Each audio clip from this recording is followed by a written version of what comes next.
سبحانك اللهم وبحمدك. ازيكم ايها الشباب الحلوين، ايها الزوافين الاساطير، اهلا بكم في القسم الثامن من الموسم الخامس من حكاية فينيشن او دامفن البطل المظلوم. فلو ما شفتوش الاقسام اللي فاتت هتلاقوها في القناة في قائمة التشغيل من التجميعات الكبيرة او في اي مكان انتوا عايزينه. وبدون مقدمات ما تنسوناش من اللايكات، ويلا بينا نكمل حكايتنا وبنكمل بقية الاحداث. وبنشوف البنت رؤى بتقول مين هو المتغطرس فعلا دلوقتي، هوريك ده بوضوح. وبندخل بفلاش باك وبنشوف رؤى بتفعل السيف على بيلا الخادمة بتاعتها، فبتتختم المانا الخاصة بيها. وبتكون بيلا متفاجئة قوي، فبتقول لها رؤى صحيح انت ادركتي الموضوع بدقة، سيف ايتينيا استوليت عليه بالسر لما كانت هيليوم في حالة فوضى. اللي بيتحط عينه على السيف بتتختم المانا بتاعته، تأثيره قصير قوي لكنه قاتل. فبتقول لها بيلا ختم المانا بيعادل الموت بالنسبة لمحارب مش كده؟ فبترد عليها رؤى بالظبط، حتى اقوى المحاربين لابد انهم يظهروا ثغرة في اللحظة دي، والثغرة دي هتكون بداية سقوط فينيشن. وبتفعل بعدها رؤى السيف على بطلنا فينيشن اللي بيتفاجأ منها. وبتقول رؤى بنفسها وقع بالفخ، دلوقتي ما عادش بيوسع فينيشن يستخدم المانا دي، هي فرصتي. وبتهجم على بطلنا وهي بتقول انا هاخد دراعك الشمال يا اخي العزيز. فبيقول لها فينيشن عايزة تاخدي دراعي باللي اتبقى من نصل محطم، فاكرة انك تقدري تعملي كده؟ وبيختفي السيف من ايد رؤى بشكل مفاجئ قوي، حتى ايفان ادينكا بيكون متجنن من المفاجأة. وبيطير السيف بتاع ايتينيا ده اللي كان بتتكلم عنه رؤى، وبيخبط في الارض من تاني وبيغرس بيها، وسط ما المخبط بيكون اصلا في ايد رؤى لسه. وبتقول رؤى بنفسها مستحيل، فينيشن من المفترض انه مش قادر يستخدم المانا، هل يعقل ان السيف ده كسره بالقوة الجسدية وبس وبسيف خشبي؟ وبيكمل فينيشن اذا يلا بينا نبدأ، ايه رايك؟ زي ما انت كنت عايزة اثبت لك مهاراتي يا الاخت رؤى. وبنشوف بطلنا مجهز نفسه للقتال، وبتتساءل هي ليه اتكسر السيف، وهل ممكن يحصل شيء زي ده بدون مانا؟ فهي ما قدرتش تشوف فينيشن وهو بيلوح بالسيف، حتى ايفان ادينكا ما شافش الموضوع ده. وبيتسالوا هما الاثنين اللي بيحصل. فبيقول بطلنا ايه مالك يا رؤى، هل بدأت تعترفي بالهزيمة بالفعل؟ فبتقول له رؤى انت لعبت بسيفي صح؟ لعبت في حاجة بسيفي؟ ايوه لابد انه ده اللي حصل، لا يمكن لاخي انه يهزمني لولا كده. فبيقول بطلنا اظن اذا كنت ناوية تلعبي بالطريقة دي فانا عرفت لك حل. فبيقول ايفان في حاجة ليه بتبصلي كده؟ وبيلاحظ انه بيبص للسيف بتاع ايفان. فبيقول له ايفان لا لا لا لا لا انا عانيت كتير قوي عشان اشتري السيف ده، تعبت كتير علشانه. فبيقول له بطلنا فينيشن لو اتكسر السيف اطلب من السيد هانس انه يصنع لك سيف من الطراز الاعلى. فبيديها بعدها ايفان السيف بكل راحة. وبتقول هي طيب سيف زي ده لازم يكون كافي، مش سيء، ولكن فورا بطلنا بيكسر السيف بضربة واحدة من بعيد. وبيقول لها هل انت راضية كده يا رؤى؟ فبتتعصب رؤى اكتر وبتقول بيلا جيبي لي كل السيوف، كل اللي عندك بدون استثناء، لا يمكن ان انا اتراجع كده ابدا. وبيكسر بطلنا سيوف كتيرة جدا. وبنشوف رؤى محرجة قوي. وبيقولوا الناس ده هو السيف السابع حتى الان، بالتالي انه التامنة هي اللي بدأت التحدي صح، لكنها ما بتتقارنش بيه اطلاقا، باي جرأة جرأت تهاجم السابع اصلا. فبتقول رؤى بنفسها مستحيل، هل كان فينيشن بالقوة دي طوال الوقت؟ ده بيان انه ما كانتش عندي اي فرصة عشان افوز من البداية بالشكل ده. انا دخلت في المصيدة بتاعت الفخ اللي عملها فينيشن ليا وجهزها. وبتقول هنا بيرسا ده مختلف بجد دلوقتي، الهيبة دي والقوة الساحقة اللي بيلوح بيها بتشبه تماما سيد العائلة لما خد السمرة السماوية. فبيقول لها خان ايوه خلال السنتين الماضيتين خلى فينيشن قوة السمرة السماوية ملك لي بالكامل. وبنشوف ايفان بيقول الاميرة رؤى هل عايزة تكملي قتال؟ ولكن رؤى ما بتتكلمش. فبيقول ايفان تم التقدير بانه رؤى ادينكا مش قادرة انها تستمر في القتال، الفائز فينيشن ادينكا. وفي الثانية دي بيجي شخص من فوق بطلنا، فبيلف فينيشن وبيقول وصلت اخيرا ايفان، احمي رؤى بكل ما عندك. وبينزل بعدها شيء من السماء بعامل تفجير كبير عملاق بيفاجئ كل اللي موجودين. وبيقولوا اصحاب بطلنا وايه اللي بيحصل، في حد اقتحم ساحة المعركة؟ وبيقول ايفان هو ايه اللي بيحصل ده فجأة كده؟ فبيقول بطلنا فينيشن مروات طويل مش كده ايها الاخ الخامس داميان؟ فبيقول له داميان واو انت اتفاديت ده من شويه بعد ما شفته، بس هجوم زي ده ما كانش لازم تتفاداه، كويس انا قررت اتبارز معايا كمان يا فينيشن. فبتقول هيراكا يا غبي يا داميان ازاي بتقتحم الساحه بدون اذني؟ فبيقول داميان صحيح الامير السابع داميان ادينكا هل يسمح لي بان انا اقتله؟ فبتقول هيراكا لا يمكن ايقافه ابدا، المهووس داك بالقتالات دايما بيتصرف الاول وبيفكر بعدين. فبيرد بطلنا انا مش بمانع رغم كل ده. فبيقول داميان زي ما سمعت يا سيدة هيراكا هو ما بيمانعش. فبتقول هيراكا بنفسها المأساة، مش باين حتى متفاجئ. ما تقوليش انه اقتحام داميان للساحة كان ضمن خططك كمان يا فينيشن. طيب خلينا نشوف لأي حد ممكن توصل انت ليه. وبتقول هيراكا بصفتي قائدة الحصن بعلن الموافقة على المبارزة دي، قاتلوا زي ما انتم عايزين بلا حدود. وهنا بتشتعل نار كبيرة جدا حوالين داميان وسط الحفرة العملاقة اللي عملها من النار، وبيقول من الافضل ليك تهاجمني بكل قوتك يا فينيشن. وبيفعل عجلة اللهب المدمرة وبيكمل والا ممكن تموت. فبيقول ابل من فوق تعويذة داميان عجلة اللهب هي بتستدعي قوة ملك النار القادرة انها تعمل انفجارات هائلة بالمكان. كل واحدة من الحلقات دي بيكون جواها انفجار قادر انه ينسف جبل جليدي بالكامل. واذا كنا بنقارن بس من حيث قوة التدمير الخالصة من بيننا احنا الاخوة الثمانية، داميان هو الاقوى بالتفجيرات. وبيضرب بعدها داميان ضرباته وحرفيا بيفجر عدة ضربات عملاقة وبيدمر المكان بالكامل. وبيشعروا كل الناس اللي موجودين بالسخونة التامة. وايفان بيقول يا الهي ده بيصير حماسي. ايه معنى بيصير حماسي اصلا؟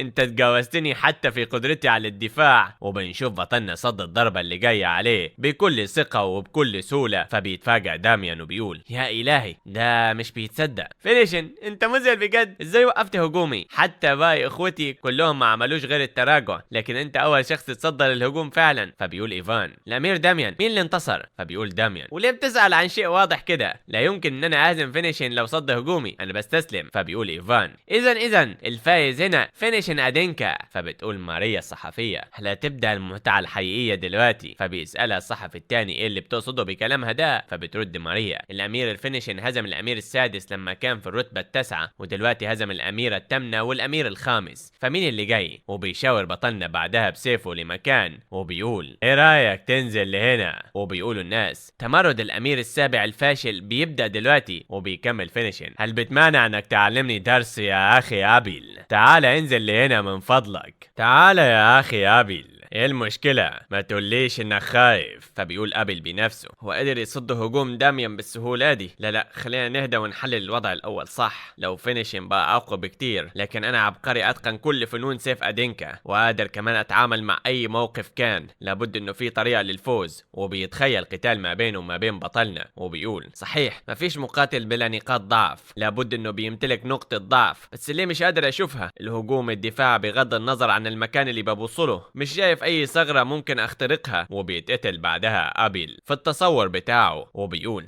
لا انا مستحيل، تهزرش معايا، ازاي ممكن يحصل ده؟ لازم يكون في احتمال، لازم يكون في احتمال واحد على الاقل لفوزي، ارجوك ولو احتمال واحد. ولكن بطلنا فينيشن بيقتل كل احتمالات ابيل. وبيقول ابيل بنفسه ده جنوني، انا ما قتلتش لسه لكني اتهزمت مئات المرات بالفعل، انا مش هقدر اهزم فينيشن ابدا. وهنا ابيل بيصحى من التفكير بتاعه ده على صوت شخص بينده عليه وبيقول له السيد الشاب ابيل هل انت بخير؟ فبيقول ابيل وبيقول لنفسه لو هزمني فينيشن قدام الناس دول كلهم فلازم اعتبر انه حقي بالمنافسة على الخلافة انتهى، ولو ما قتلتش هتذكر على اننا هارب جبان. وبيقولوا بعدها هل بيخاف الاخ الرابع انه يخرج للقتال، ولكن مين يقدر يواجه السيد الشاب فينيشن بعد ما شاف قوته الكبيرة؟ بالمعدل ده مش هيستهدف منصب سيد العائلة اللي جاي. وبنشوف واحدة من شيوخ عائلة ادينكا بنتعصبة وبتقول فينيشن الوغد اللي عندك بدأ يعمل كتير من المشاكل بجد، لو برز فينيشن هنا فهيكل المنافسة على الخلافة هينهار وخطتنا لابتلاع ادينكا هتضيع تماما. وبتقول هي لازم نوقف المبارزة دي فورا، مش لازم نسمح لفينيشن يتباهى بنفسه اكتر من كده. فبتتدخل هيراكا وبتقول قال ده ممكن حتى. فبيتفاجئوا انه قائدة القلعة القرمزية هيراكا موجودة. فبتقول هيراكا كل المبارزات اللي بتتعمل هنا تحت صلاحيتي الكاملة وسيطرتي، وبالتأكيد ما عنديش اي نية ان انا اوقفها ايها الكبيرة بندل. وبتكون دي بندل واحدة من شيوخ عائلة ادينكا. فبتتعصب بندل وبتقول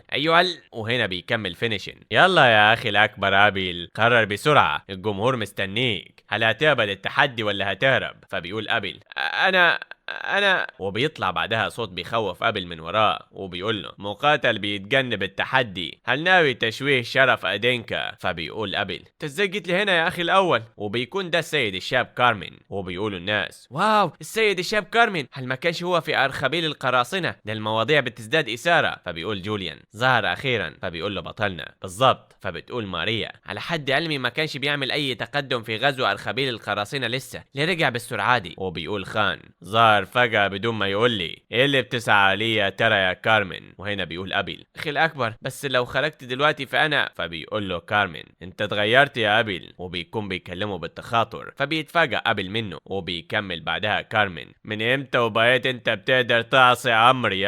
قلت لك اخرج فاخرج بدون ما تذكر اي كلام فاضي. فبيطلع صوت بيقول يا الهي سيدي الشاب، مش لازم تخوف اخوك الاصغر كده، مش كده ولا ايه؟ تخويف الناس هو شغل القراصنة. وبتطلع دي ملكة القراصنة سيريتا. فبيقول جوليان الست ديك لا يمكن، هل ممكن تقول انها ملكة القراصنة سيريتا؟ دي مجرمة مطلوبة قتلت عدد لا يحصى من المدنيين والمقاتلين. وبيقولوا كلهم ملكة القراصنة هنا ليه جت هنا للقارة دي؟ اهربوا. وبيبدأوا كل الناس يهربوا، وبتيجي هيراكا هي وبيرسا وخان وبينزلوا عند سيريتا. وبيقول خان مش اسهل عن سبب ظهورك هنا يا ملكة القراصنة، لانه مجرمة زيك ما بتستحقش تترك وصية وراها حتى. وبيحاول يفتح سيفه. فبتقول له سيريتا انت ما قلت لهمش عني لسه ولا ايه يا سيد كارمن؟ فبيقول كارمن ايه طيب دي كانت مفاجأة. طيب وهنا بتنحني سيريتا وبتقول مفيش مفر من كده، انا سيريتا بيلتد اقسم بالولاء لكارمن من ادينكا، وفوق كده فارخبيل القراصنة اللي انا بملكه هيتم ضمه بالكامل لاراضي ادينكا. فبيتفاجأ خان من الشيء ده وبيقولوا الناس يا الهي استسلمت ملكة القراصنة. اذا السيد كارمن وفي خلال سنتين بس قدر انه يغزو ارخبيل القراصنة. فبيقول كارمن يا الهي انا اسف، انا بوظت عرضك المنفرد يا اخي الصغير فينيشن. فبيبص له بطلنا فينيشن بكل عصبية وبيكون باين انه كارمن بيحضر لحاجة. فبيقول خان بيرسا. فبتقول له بيرسا مش باين انها كدبة يا سيدي، عينيا ما اظهرتش اي ردة فعل على كلامهم. وبيكمل كارمن ابي قبل سنتين لما رحت للبحر زي ما امرتني، وبزي الانجاز ده اثبتت ان انا الانسب لخلافتك من بين كل ابناء ادينكا. فبيقولوا الناس واو بديع، هل هتحكم ادينكا البحار دلوقتي ولا ايه؟ الوريث اللي جاي هو السيد الشاب الاول كارمن بكل تاكيد. وبيبص بعدها خان لكل ده وبيشكر الكل على تهنياته. وبيقول كمان كارمن شكرا ليكم كلكم، لكن النهارده مش ليا. ما تنسوش انه ده هو ميدان اخي الصغير فينيشن ادينكا. اما انت دلوقتي يا ابيل اظهر اللي تقدر تعمله لاخوك اللي ظهر بعد غياب طويل. وبيقول بعدها المعلق اذا بعد شويه هنبدا النزال الودي بين السيد الشاب فينيشن والسيد ابيل. فبيكون ابيل متوتر وبيقول لازم ابدا بهجوم استباقي بسيفي السريع. لا ده هيتم صده بكل سهوله. هل لازم اصد الضربه الاولى وبعدها اهاجم؟ ده كمان مستحيل هو التاني. فبيقول له كارمن استنى لحظه يا ابيل، وبيطلع حاجه من جيبه وبيقول له خد ده. فبيساله ابيل ايه ده؟ فبيقول له كارمن ده اكسير بيشربوه قراصنه الارخبيل قبل المعركه، ادتهولي سيريتا كهديه كدليل على ولائها ليا. بيتقال انه بيزيد من المانا مؤقتا. فبيقول ابيل بنفسه بيزيد المانا مؤقتا، بكده ممكن ابقى اقوى. وبيشرب فورا الاكسير. وبيقول له كارمن انت سريع بجد، سريع الملاحظه. وفورا اول ما بياخدها بيحس بطاقه جديده وبيقول لنفسه فده اشعر بالقوه بتتدفق بيا دلوقتي، بشعر وكاننا قادر اعمل اي حاجه. فبيقول له كارمن بالقوه دي هتقدر تهزم فينيشن؟ لا حتى بدونها ما اعتقدتش ابدا انك ممكن تخسر قدامه، مش انت العبقري الاذكى ما بيننا يا اخي. فبيقول له ابيل اخي الاكبر ايوه هرجع منتصر بكل تاكيد. وبيطلع بعدها لساحه المعركه وبيكمل كارمن بنفسه ايوه قاتل كويس يا ابيل، على الرغم انه مفيش فرصه ليك للفوز. وبنشوف ايفان بيقول فليبدا النزال. فبيقول بطلنا ما تتوترش كتير، هديك مميزات خاصه زي ما عملت في النزالات اللي قبل دي. ولكن بالله انه ابيل بدا يتعرق بشده. فبيقول له فينيشن مش هستخدم دراعي الشمال كمان، عشان كده يلا ابدا امتى ما انت عايز. وبيستغرب وبيقول هو ايه ده؟ حاله ابيل غريبه قوي. فبيقول ابيل بنفسه ايه اللي بيحصل؟ كنت من شويه بشعر بالقوه بتتدفق في جسدي، لكن جسدي ما بيستجيبش ليا ابدا دلوقتي. وبيساله فينيشن اخي الاكبر هل انت بخير؟ وبيسمع بعدها ابيل اصوات كتيره في دماغه وبيقول اغرسه. وبينط على بطلنا بسرعه شديده وبيحاول يضربه، ولكن فينيشن بيصد الضربه اللي جايه عليه بكل سرعه. وبيقول لنفسه في حاجه غريبه اكيد. مفيش اي تركيز في عينيه. ابيل دلوقتي مش في وعيه. وفوق كده الريحه دي ريحه مالحه، دي ريحه البحر. وهنا بطلنا بيخلي ابيل يتراجع لبعيد قوي وبيتعصب ابيل وبيجري على بطلنا من تاني. فبيقول فينيشن لازم عليا الاول ان انا انهي ده بسرعه حتى نكتشف مالك. وبيهجم عليه ابيل بقوه شديدة جدا، ولكن بطلنا بيرد الضربة وبيضربه ضربة عنيفة بتخبطه في الحيطة بكل قوته. فبيتفاجئ وبيقول لنفسه هو ايه اللي حصل ده؟ فقد ابل وعيه قبل ما يلمسه سيفي بالفعل، وبنشوف ابل بينزف دم كتير جدا من كل مكان. فبيتفاجئوا كل اللي موجودين وحتى الشيوخ، وبيقولوا الناس يا الهي السيد ابل بينزف دم، الكاهن استدعوا كاهن دلوقتي حالا. وبينزل كارمن وبيقول ايه اللي حصل يا سيدي الكاهن؟ فبيقول له الكاهن ده سم، لا يمكن احدد نوعه كمان، لكن باين انه تعرض لسم قاتل. فبيقول فينيشن سم ازاي؟ فبيقول كارمن فينيشن هل ممكن انك تكون انت اللي سممته؟ فبيقول له فينيشن ايه اللي انت بتقوله ده يا اخي؟ انا ما عملتش اي حاجه لاخي الاكبر ابل. وهنا بيجي واحد من مجلس ادينكا وبينزل بطننا على الارض وبيدوس فوق دراعه فوق وشه وبيقول له خليك مكانك تماما حتى نكتشف ملابسات السم القاتل، لازم تدخل السجن ايها الغر اللعين. فبيقول فينيشن ايها الكبير يقول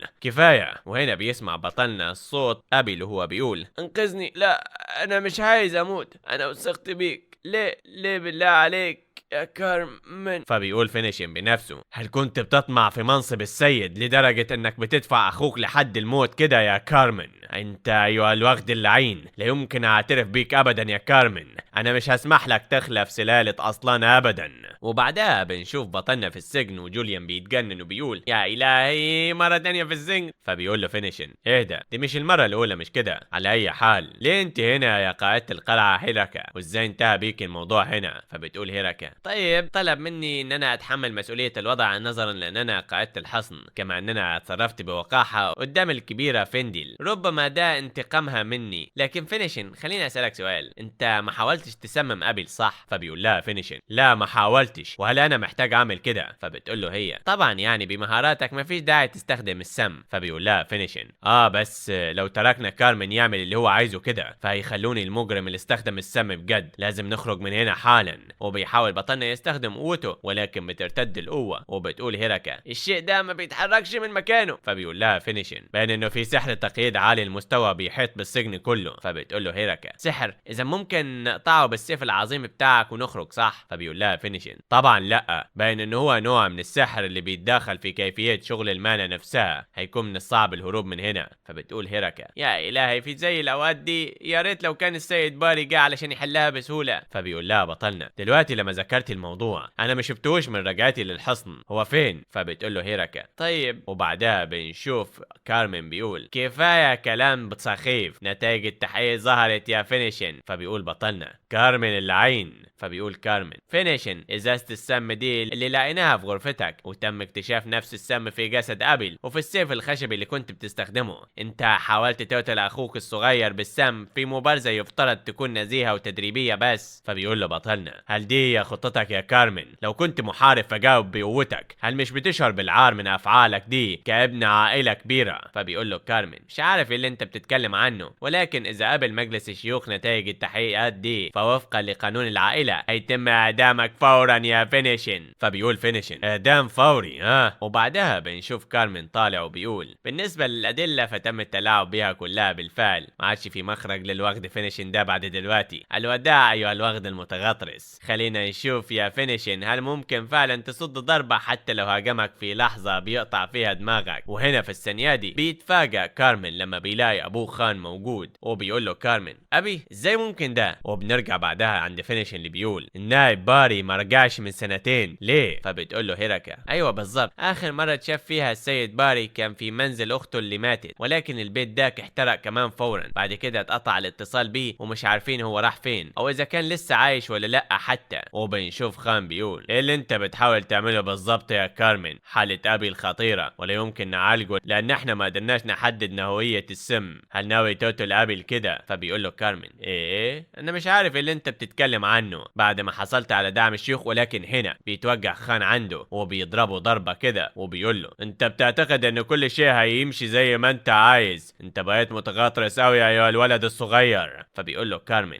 ما لقيتوش اي دليل بيدني صح، لو كان في اي دليل لما كانش ابي جاب نفسه، بل كانت فرقة السيف الاسود جت وخدتني للبيت الرئيسي. قوة المحارب هي للحماية ولازم تخدم لتنفيذ الحقيقة، ده هو واجب المحارب. هل ما كنتش انت كده اللي علمتني يا ابي؟ ونوبة الغضب دي مش مش بتتعارض مع واجب المحارب. فبيرميه خان على الارض وبيقول له انت بتقعد دلوقتي تتكلم عن الواجب. فبيقول له كارمن ايه اهمية الواجب اللي عندها وانت عندك زي القوة الهائلة دي؟ ليه ما بتمحيش بس الاشياء اللي مش عاجباك؟ ليه بتقيد نفسك بواجب سخيف؟ هكون مختلف عنك يا ابي، فالزمن بيتغير، هستخدم كل الوسائل المتاحة علشان اشبع رغباتي. فبيقول خان ليه انت عايز تبقى زعيم العائلة؟ ليه بتعمل كل ده؟ فبيقول كارمن ده لان انا بكره انه يكون في اي شخص فوقية، فينيشن هنا وحتى انت، انا بكره انه يتبص لي حد من فوق بشكل لا يطاق. براقبني بس يا ابي وهوريك ازاي هورث مكانتك برضاتك او حتى بدونها. فبيقول له خان هل انت واثق من كل حاجة انها انتهت؟ انت ما هزمتش فينيشن حتى. فالولد داك بيرى تحركاتك وبيفكر في قلب الطاولة عليك. وبعدها بنشوف جوليان بيقول اهم شيء معرفة نوع السم في الوقت الحالي. فبيقول له فينيشن ايه اللي هيحصل لو عرفنا نوع السم؟ فبيقول له جوليان بالنظر لانه ابي الشكاك وقع بالفخ فلابد انه هو سم خاص، وبطبيعة الحال هيكون منشأه محدود قوي، فلو قدرنا نعرف هوية السم فممكن نلاقي المذنب الحقيقي. فبيقول بطلنا دلوقتي لما انت ذكرت الموضوع ريحة البحر. فبيقول له جوليان يا ريحة البحر ها؟ فبيقول له بطلنا لا دي اشبه بريحة السمك النتن، كانت في ريحة غريبة زي دي. فبيقول جوليان ريحة نتنة كارمن ملكة القراصنة. صح اخي عرفت الموضوع، لابد انه ده سم سمكة الفانوس السام، ده حيوان مفترس بيعيش في اعماق البحار في ارخبيل القراصنة وبيقذف فريسته بالزوائد السامة المضيئة اللي موجودة على فكه وبعدها بياكلها. بيتم استخراج سم عديم اللون من الزوايد المضيئة دي. سمعت انه بيستخدم في النزاعات الداخلية ما بين القراصنة. وبيقول بطلنا فينيشن بنفسه القراصنة هل ده من فعل الست ديك؟ فبيقول جوليان دي مشكلة كبيرة، لو اتسمم حد بسم سمكة الفانوس السام ففي خلال 5 ساعات هيدوب الجسم ويتحول لمية. اذا كان خد السم ده بعد ظهور كارمن فوقت غروب الشمس هتكون مرت 5 ساعات ووقتها بس هيموت ابل بشكل مؤكد. وبنشوف ابل بينزف من كل مكان وحرفيا بطلنا بيصارع الوقت وهو بالسجن. فيا ترى ايه اللي هيحصل وازاي هيقلب الطاولة على كارمن؟ كل ده واكثر من احداث اسطورية هنعرفها في الاقسام اللي جاية من حكاية فينيشن او دامفن